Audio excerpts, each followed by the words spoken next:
Hello guys, welcome to Veda's food bites. ഇന്ന് നമ്മൾ തയ്യാറാക്കാൻ പോകുന്നത് വളരെ എളുപ്പത്തിലും നല്ല ടേസ്റ്റി ആയിട്ട് ഉണ്ടാക്കാൻ പറ്റുന്ന ഒരു കിഡിലും കടലക്കറിയാണ്. അപ്പം നമുക്ക് സമയം കളയാതെ നമുക്ക് നേരെ റെസിപ്പിയിലേക്ക് പോവാം. ആദ്യം തന്നെ കടല തലേ ദിവസം വെള്ളത്തിൽ കുതിർക്കാൻ വെച്ചിട്ടുണ്ടായിന്. ഓക്കെ, ഇനി അത് കുക്കറിലേക്ക് മാറ്റിയിട്ട് ആവശ്യത്തിന് ഉപ്പും മഞ്ഞപ്പൊടിയും ചേർത്തിട്ട് നന്നായിട്ട് വേവിച്ചെടുക്കാം.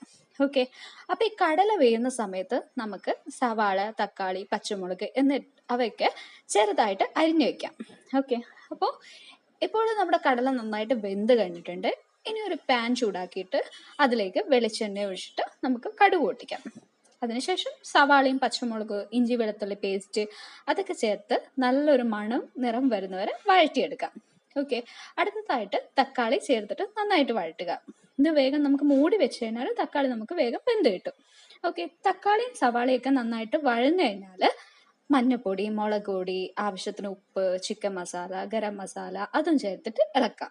ഓക്കെ, ഇനി വേവിച്ച് വെച്ച കടല ചേർത്തിട്ട് നന്നായിട്ട് മിക്സ് ചെയ്യാം. ആവശ്യത്തിന് വെള്ളം കൂടി ചേർത്തിട്ട് കുറച്ച് നേരം മൂടി വെക്കാം. ഓക്കെ, അപ്പൊ നമുക്ക് നോക്കുക ഗൈസ്, ഇതാണ് നമ്മുടെ സൂപ്പർ ടേസ്റ്റിയായ കടലക്കറി ഇവിടെ ഏകദേശം റെഡി ആയിട്ടുണ്ട്. ഇത് നമുക്ക് കുറച്ചും കൂടി നേരം മൂടി വെച്ച് കഴിഞ്ഞാൽ നല്ലൊരു കട്ടിയായി വന്ന് നല്ല ഡ്രൈ ആയിട്ട് നല്ല സൂപ്പർ കടലക്കറി ആയിട്ട് മാറും. ഓക്കെ, അപ്പൊ നമ്മുടെ ടേസ്റ്റി ആയിട്ടുള്ള ചപ്പാത്തിക്കും പൂരിക്കും അപ്പത്തിനും ചോറിനൊക്കെ കൂടെ കഴിക്കാൻ പറ്റുന്ന ഒരു കിട്ടിലൻ കടലക്കറി ഇവിടെ റെഡി ആയിട്ടുണ്ട്.